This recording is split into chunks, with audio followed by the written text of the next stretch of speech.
What is up, everyone? Thank you for taking the time to stop by, check out this new channel. My name's Scott Brandt, and you're probably wondering, it's a new channel. Awesome. What's this guy got to talk about? Guess what? We're all on our own different journey in life, and I have this belief that we all have a message, and this is something that I've heard over and over again. We all have a message that somebody else needs to hear. Now think about it. We're all on our own separate journey. I don't know exactly what you're going through. You could be going through some struggles that are tough, and you feel like maybe you're on your own island and nobody else is there for you. And for me, I understand that if we can help other people out, share a message regardless of what it is, and let people know that other people are going through some junk, some tough times in life and whatnot, it can be helpful for others to overcome the obstacles that they may be facing. Just to have somebody that they can go look and see what they're doing and what are they accomplishing within life. Let me ask you a question. How many times have you felt you're on your own island, or maybe you're in that dark room and you just feel like you're by yourself? You feel like there's nobody there that will listen to you. Nobody knows what's going on. You just feel like you've got to do everything on your own. You've got to face your struggles on your own. You want to be Superman. And that can be a tough thing, because if you try to do everything on your own, it's a tough life. As humans, we're social creatures. We're meant to be surrounded by others. We've got to find people that we can trust, that we know that they're there for us. And it's tough because we may feel like people want to judge us, and we're scared about that judgment.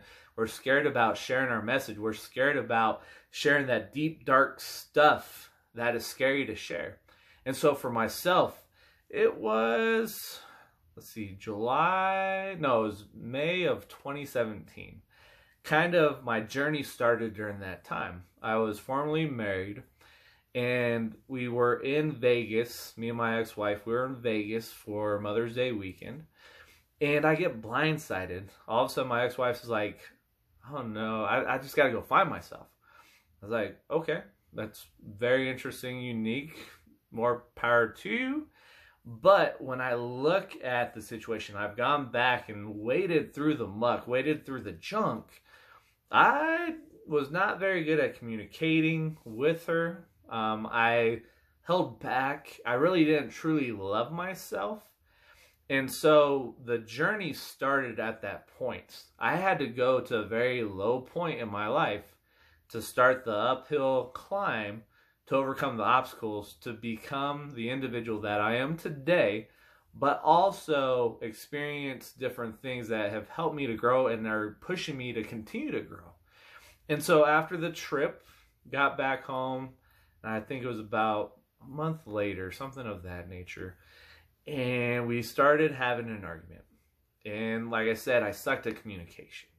I didn't take responsibility. When I look at it, I put a lot of blame on her, and I didn't put the onus on myself.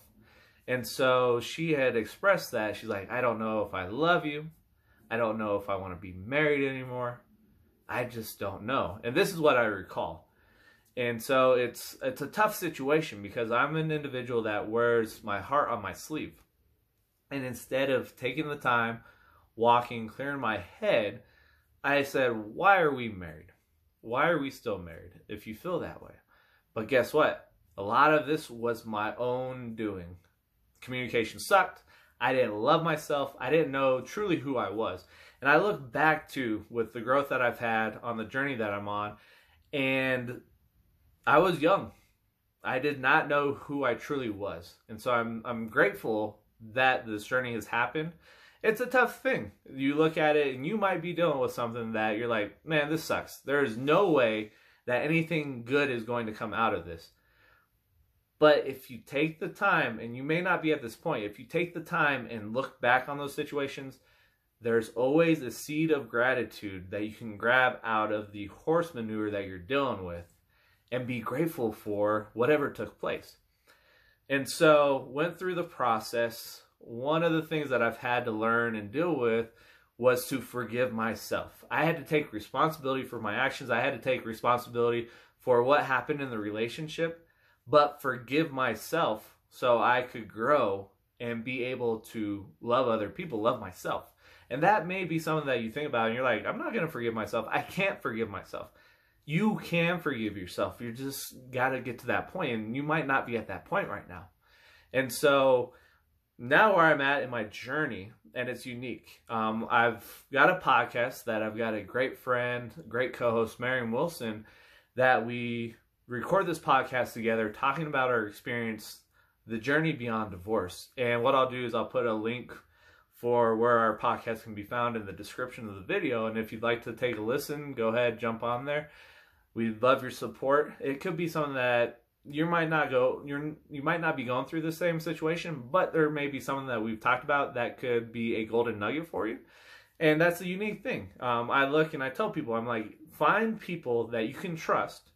Find the tools that they utilize, grab those tools and create your own toolbox.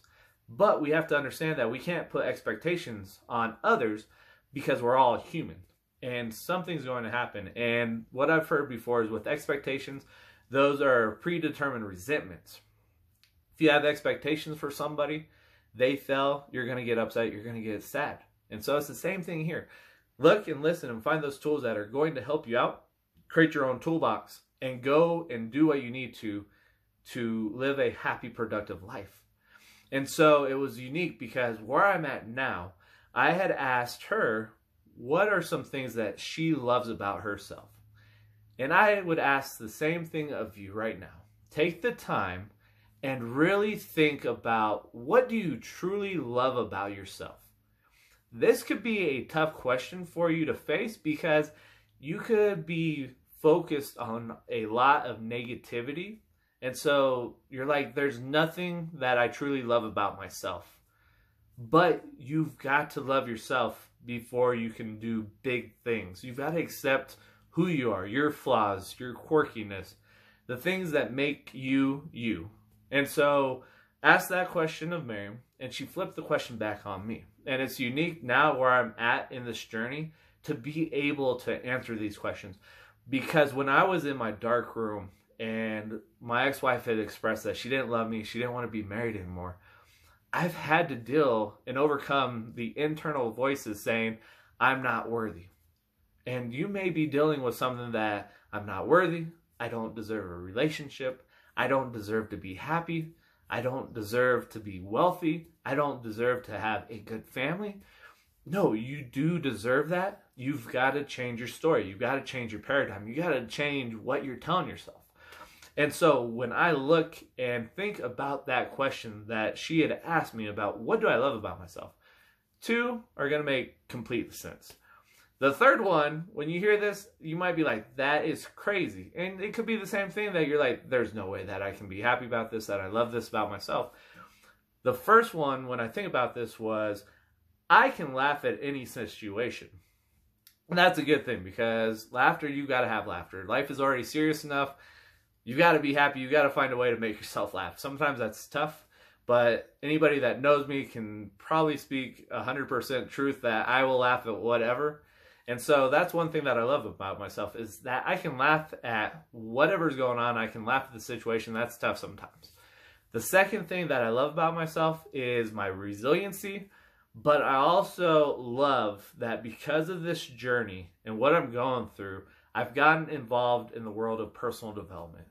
That's helped me to expand my mind, look and see things differently, and just grow my mind to be able to overcome and traverse this great journey that I'm on and just being part of life and living life. The last one, and this may blow your mind, and like I said, you may think of something that you're like, this can't be something that I can love myself about. I'm grateful for my divorce. That's crazy. You're probably like, man, why would you be grateful for a situation like that? Well, when I look at it, I wasn't a happy person. I wasn't who I was meant to be. I wasn't true to myself. I didn't love myself. And so that's not fair to my ex-wife. That's not fair to my kids. But when I look at the divorce, the thing I'm grateful for is the relationships that have come out of the journey that I'm on now. And so, like I brought up to you, ask yourself, what do you love about yourself? And if you'd like to leave a comment and let me know what are those things that you love about yourself, go ahead and share those. I'd love to hear what you love about yourself. If you don't want to share it, more power to you. Do what you need to do. But the channel has started because I was challenged by certain friends, good friends, and those are the people that I've created these relationships with. My grandmother, my mother has brought up some different things, and they said, why don't you look at creating a YouTube channel? And I fought that for so long, but I was like, you know what? It's time to do it. I have a message that somebody else needs to hear. I have a aspect of being able to bring value to others and just helping others out. And so this channel, all it is talking about the journey that I've gone on and just sharing the tools, the strategies, the different aspects of what I've brought into my life to be able to overcome the obstacles that I've faced. And it's just bringing that to you as an audience. And I want to thank you for your time. Thank you for taking the time to watch this video. If you enjoy what I talk about, if you feel like this is valuable to you, go ahead and hit the subscribe button. It should be goofy little circle of my face going like this down in the corner. But yeah, go ahead and hit the subscribe button. And like I said, if you'd like to leave a comment, go ahead and leave a comment. That way I'd love to see what you're dealing with, what you love about yourself, what maybe you need to talk about, whatever it is. But other than that, thank you for your time. I'll catch you guys later. All right, peace.